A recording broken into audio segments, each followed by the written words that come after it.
What's going on? What's going on? Brutus here, bringing you a war recap video, but from the clan that I found it ain't nobody. The description or details of these kinds of video I think can be expanded upon or reminded. Number one, I always show successful failure videos from my clan just because I find them so helpful, and then my clan is personal clan is. There's a learning curve there. People are learning the 3-star strategies, and new to the game maybe or something like that. So it's just not on the high elite war clan scene, and I feel bad because they're great attackers, and I think I can give them more credit. That's one reason I'm doing this. The other one is there is a high demand for low level war replays.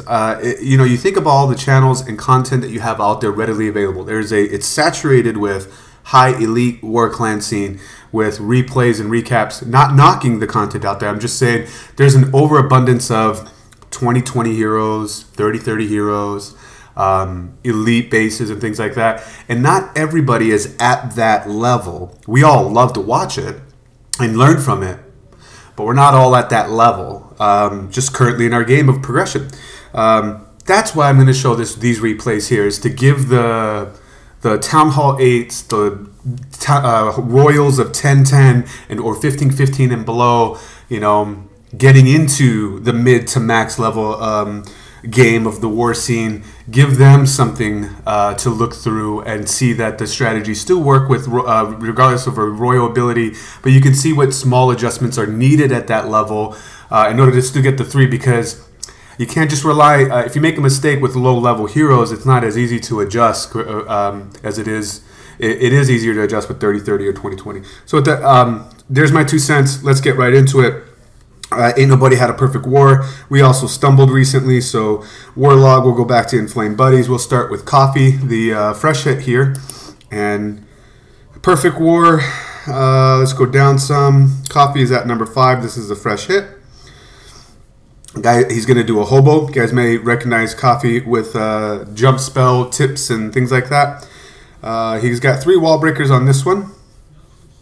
Oops, sorry, let's back up just a little bit. 4 huts.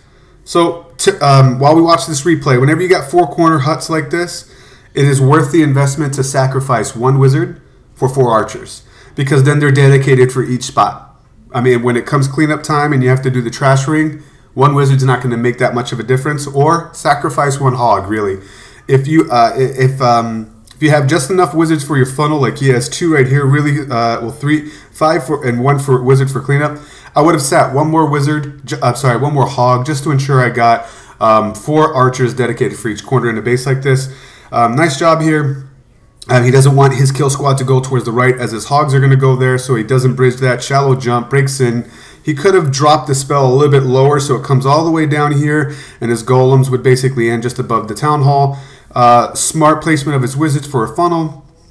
Rage goes down. Bowlers are stepping up in that. Pause right here. You see how this archer tower is working and everything distracting. The queen is protected by the BK here, just the way it worked out. So he quickly looks to see, where is my queen going to be taking hits from next as soon as the tanks and distraction troops run out. She's going to stay over here on this right side, and she's susceptible to all this stuff right here. So he smartly sends his hogs from the right hand side, since the bottom side is already being protected, and that protecting his queen.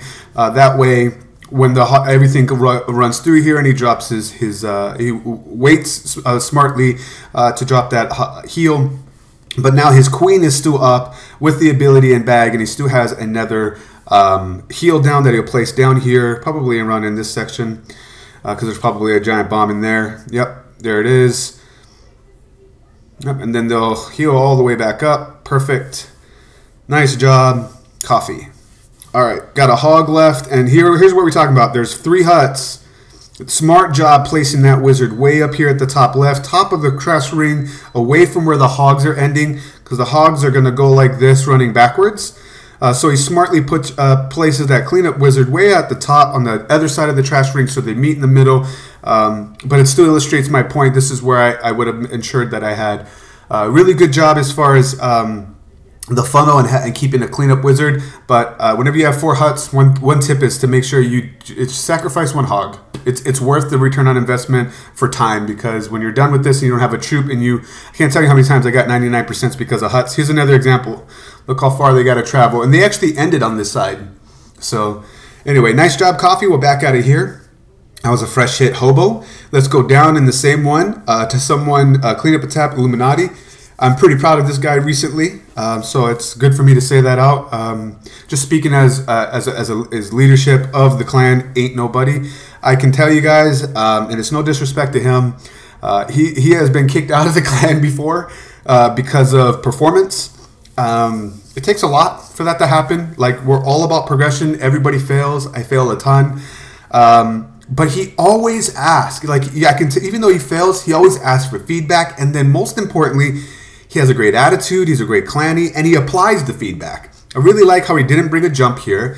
He'd rather use a wall breaker to get in. He doesn't need his golems to jump all over in the core. He just needs a rage to basically ensure that he erases that quarter of the base, sends the hogs from the right side of the base. He only has 10-13. And puts heals down at the right spot. He has 3 heals because there's a ton of clustered defenses here. And notice how he keeps 8 to reinforce the herd. These 2 defenses are going to get stuck, so he's still, he's not spreading out the herd. He's keeping them grouped together so that they all get the heal, and so that they all stay concentrated together to take down all the defenses as quickly as possible, while they all stand inside the heal together as well.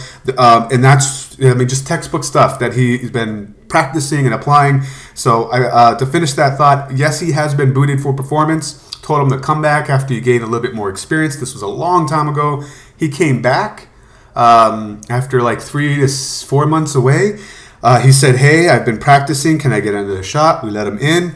He'll go ahead, show us, and he's progressed. So I'm just proud that he actually doesn't give up, still practices, and wasn't offended about, hey, just take more time. So this was a really nice job on Illuminati's part, applying the same fundamental things that we've been talking about and watching from other replays, and also videos as well that's out there on YouTube. I can't tell you how many times I've commented telling these people, go look at Jake's old video about how to hog. Go look at power banks tutorials. Go look at all, XYZ content. I share it all out there. There's some really good stuff out there that is like a couple years old, but still very, very relevant. Like, I'm sure everybody in the comment section, everyone watching this video is going to say, Jake's Town Hall 8 Dragloon video is still very, very, very relevant. It is very relevant. And it's 2 years old. It's crazy. Crazy. Anyway, nice job, Illuminati. That's what I'm talking about, buddy. It's a cleanup attempt. Nice job. So we'll jump out of here. We'll go to the other war. Congrats to everybody at Ain't Nobody for your perfect war on this. We'll jump out of this one, and we'll go to a different one. For this one, let's look at Blaze doing HGHB, because I showed him in a successful fail video. I want to show you guys that he does know how to HGHB. This is almost max defense, except for a bomb tower and an archer tower, but all the point defenses and splash damage are max. He has 10-9. So this is why, and this is a attempt to be. I think this might be an internet base. I'm not sure, but it's an anti-3 base. It's a good effort, right? I mean, it's not exactly cake. It's not exactly hard, but it'll illustrate basically Blaze's ability to show that he does know how to attack, because I feel like I did him a dirty the other time when he had his successful fail video. Rage in the core, standard stuff, all loons in the CC, poison that down. His Queen's got to get up in there and take all that out. Rage it down to lead the giants into the core, and then looking at the ring he has left, he starts the hogs over here at the cannon, I believe. Nope, they're going to go to the bottom, so he should, I believe he still starts it on the cannon. Yep, still on the cannon. Sprinkle in the hogs and get the fuck out of here. Places maybe could have led. With heal spell, the best advice I have for you is not only do you want to put it around where you suspect giant bombs to be. This is a cleanup attack. Where you expect giant bombs to be, but you also want to kind of lead them. That is probably the hardest thing that only experience and time will bring you. There could even be a conversation said about here. When I HGHB, I usually send the hogs utilizing the Jaihi, the giants, to my advantage. I utilize that to heal longer because the hogs incoming take less point defense because the giants are tanking for them. That kind of an idea. Maybe could have started the hogs from the south and worked it clockwise, Blaze. At the end of the day, it's a sick 3 at HGHB with only 10-9 royals.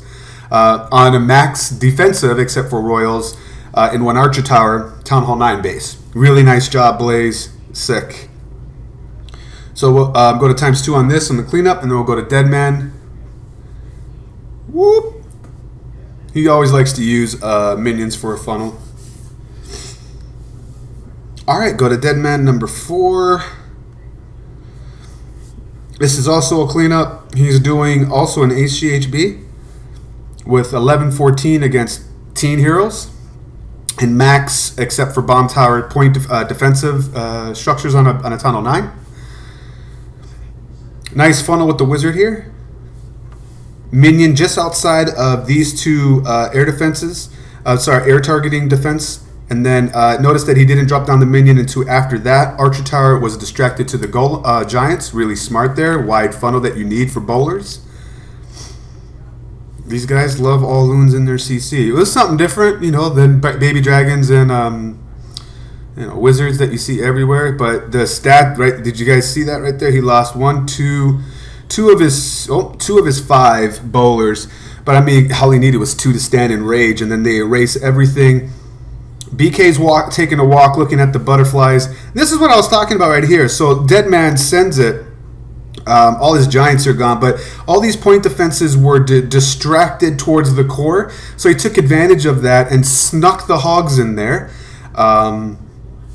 As they keep going, going to put down another heal probably around here. Yep. 2 wizards. Right about now, you got to start dropping them because your heal's done. Don't watch your hoggies. He's already dropped 1 cleanup wizard at the very top. He's got another one over here. I would drop that other wizard way back here to make sure that it gets that DE storage, but he sends it. This is not where it got picked off. The archer tower picked up his cleanup wizard, but you definitely don't want to put it there anywhere because that's where the hogs are going to end. So the hogs are going to end, so they're going to clean up that anyway. Meanwhile, we got a.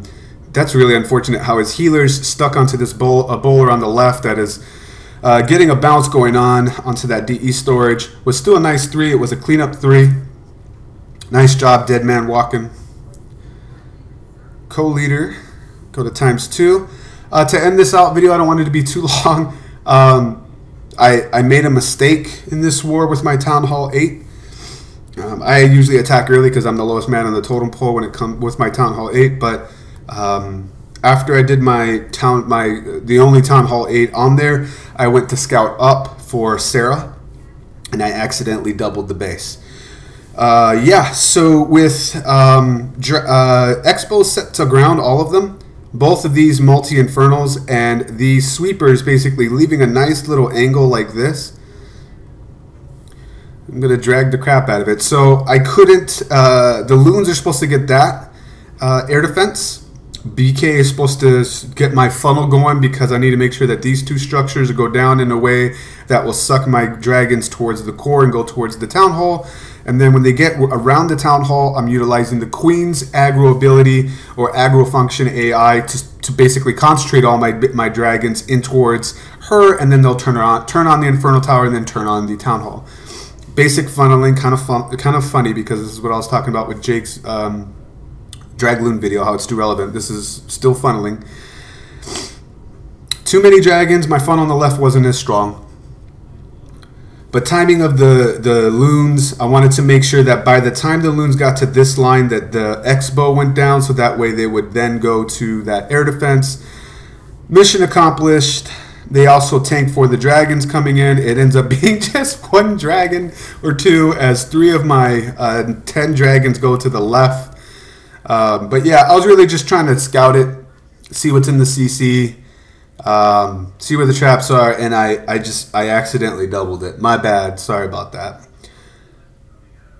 And if you're a Town Hall 10, this shouldn't happen. whatever. This is a flaw of the base design. It doesn't just make sure that you account for, because even at Town Hall 10 v Town Hall 10, dragon attacks will clear a base 10 v 10. So don't forget to protect against that. It's not always about ground. You gotta make sure that you can protect yourself against air and ground. And that was just something that I saw to exploit, that it allowed me to get a double. So we'll go to _2, nothing but cleanup on here, nothing more than percentage. I get 59. And the importance of that, a Town Hall 8 doubling at a 59% on a number one. Number one is demoralizing. Number two, that's what he got on Sarah, who's a 9.5. So when it comes down to the percentage game, I already equalized their number one spot, which then if Sarah was a full Town Hall 10, she could bully any of the bottom ones that she wanted to as an advantage. It basically allows an extra Town Hall 10 attack, a bully or dip. All right, so that'll be it for the Ain't Nobody War replay. I'm going to have another one, a ranged war, and special shout out. Let's go ahead and get this going. Spartan Clan, we have relationships with these guys going back over a year. They were our first arranged war before friendly wars existed. We did a friendly war against them in the past. I meant to do a replay on it. They erased after 24 hours. I didn't know it, so I'm going to show them a solid here. I want to make sure that everybody knows what that score was. They beat us 41-43. Percentage points was 98-99. Nice job, the Spartan Clan. So this is rematch number 2. It is an intra-clan friendly war between 3 clans, Spartan Clan being one. And the recap, I'll make sure to give shout out to the other clans involved and show you their clan tags in the replay. So this should be pretty fun. And yeah, that'll be it. Once again, it's Brutus reminding you, you got to be better than a double. And I'll check you next.